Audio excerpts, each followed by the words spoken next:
Hello students, I have already uploaded one video on the poem Ulysses, and today I will deal with the remaining lines of the poem. So you saw that Ulysses is an adventurous man. His spirit is high, his josh is higher than any young man. He is carrying the heart of an adventurous figure, and for him widening of the horizon of knowledge is possible through journey, and he gives a very different pinnacle, very different height to this word journey. So it is not mere a phase of life, it is not mere a word in his life, rather holding very great significance.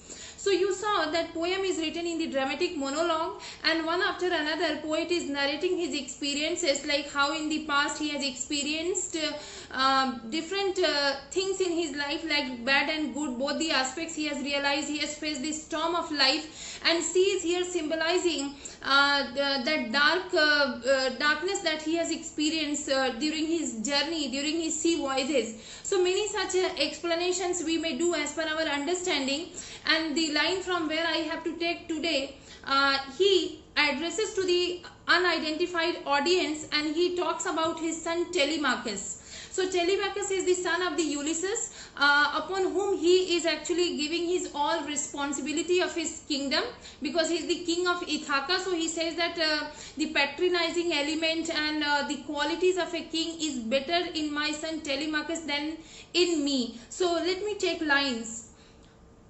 This is my son, mine own Telemachus, to whom I leave the scepter and the easel, well loved of me, discerning to fulfill this labor by slow prudence to make mild a ragged people. So he talks about the hard-working nature of his son. He talks about the prudence. He talks about the qualities of his son as a king, as a good citizen, and as a good king. So he says that a rugged people, and through soft degrees subdue them to the useful and the good.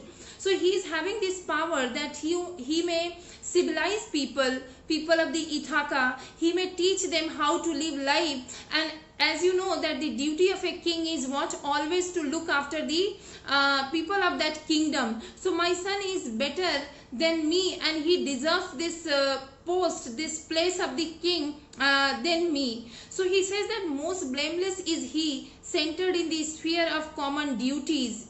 So my son is not having any kind of spot, any blame. Anybody cannot question his, his role as a king. Like he's having all these qualities. So he says that centered in the sphere of common duties, descend not to fail in office of tenderness and pay. So he finds himself that I'm not suitable for common duties. And what are the common duties? Like every human being, everybody is having some of the common responsibilities as per the position, as per the role that we are holding in society, that we are holding in the family. So all are the family members, but you may see that every family member is having a different duty or different responsibility. Nature of duty and responsibility changes. In the same way, he thinks that I'm not perfect to be a king, rather my son, he is most suitable for the common duties and common toil. Meet adoration to my household gods. When I am, he works his work, I mine. So if I have to compare myself with my son Telemachus, I will say that he is better in terms of worship, he is better in terms of the worship of God, and he does his work and I do my work. So for Ulysses, his work is the only journey, or this adventurous life is the only thing that he thinks is suitable to him. So now he has given his all the responsibility to his son, and in the next stanza he moves towards the place, towards that seashore, or the place where the goods are loaded and journey is to begin.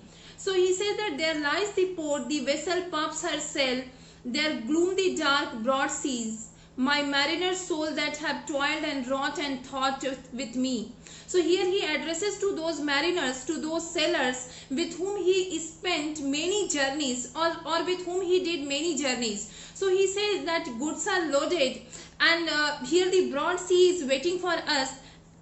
That means another struggle, another journey is waiting for us, because these journeys are not that easy. Like our daily bite, or it is like our daily food. So he addresses to our sailors and he says that ever with a frolic welcome to the thunder and the sunshine, and oppose free hearts, free foreheads, you and I are old. So my dear friends, if you all are coming with me, don't be afraid. Yeah, this is a fact, this is a truth, that we have now become old. We are now not that young soldiers, that young mariners, right? So definitely youth or the age is having its impact upon the journey. So if you are physically young, you are more energetic, you are more enthusiastic, you are having more physical power in comparison to old man. So he says that I don't deny with all these facts, all these things with which I don't deny. But old age hath yet his honor and his toil. But he is very, very firm. He may be weak by body, but by mind he is very strong. And let me tell you that passion is most important.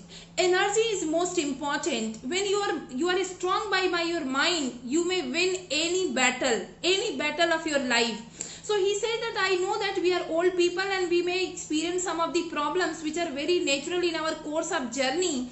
But at the same time, I am very much sure that old age hath yet his honor and toil, death closes all. So before death arrives, before death, we all are having our right to do our work, and for me suitable work is journey. So before dying, I would like to do journey relentlessly, stoplessly. I will keep on moving, and old age will do mine nothing. But something at the end, some work of noble note may yet be done, not unbecoming men, that is true with gods.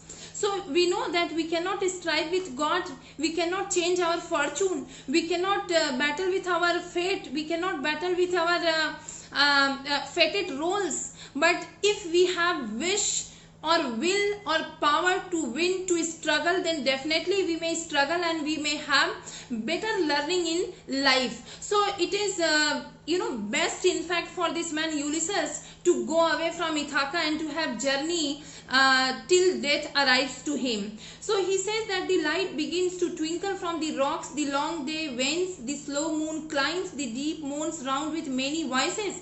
So the journey has started, and he describes the picture of the beauty of the journey, and he says that the time of the twilight, when the lights are twinkling, when slowly and gradually there is setting sun, and how light they start twinkling, and how rocks and mountains they are appearing. So the appearance of the moon he is talking about, and he says the deep moans round with many voices, come my friends, it is not too late to seek a newer world. So it is never ever too late to do a fresh beginning, to start something new. And we are not at all new in this field, rather we are experienced and we have enjoyed, we have that taste, we have that delight, we have lived that ecstasy. So why not to relive it? So he says that it's never too late to start a new world. So the heart which a man who is adventurous by nature holding will always think about something new, something more, something else, right? This one is okay, but something new to be discovered. So he talks in that vein, and he says that push off and sitting well in order smite the sounding furrows, for my purpose hold to sail beyond the sunset and the baths of all the western stars until I die. So before die, before meeting my death, I just want to take a kind of bath beneath these western stars. In a very figurative way, poet talks about covering of a journey from one shore to the another shore. Suppose that it has started from east, then the goal is to cover till the up to the west. So he says that I want to complete it before death engulfs me, or death takes me in its lap. It may be that the gulls will wash us down, it may be we shall touch the happy easel and see the great Achilles whom we knew. Through much is taken, much abides, and though we are not now, that is strengthened which in old days. So maybe that we are going to meet end. And maybe that the belief in Greek mythology, Achilles is the great warrior, Achilles is the great hero. that the kind of action Achilles performed and that basis during his life and after his life he is granted heaven. So heaven is what? Heaven is that extreme kind of happiness, extreme kind of joy, extreme ecstasy that you experience, that comfort, that ease, that thing which you have enjoyed at your best in your life. So as per belief, Achilles lived that life, and perhaps we may also have that experience like Achilles through this journey before we meet to our death. So we are not now that is strength which in old days moved earth and heaven, that which we are one equal temper of heroic hearts, made weak by time and fate, but strong in will to strive, to seek, to find, and not to ill. So he is here referring Achilles, and he says that he was not made up of different stuff than us. He was like exactly us. And he had one speciality, and that speciality was what? The will and power to struggle.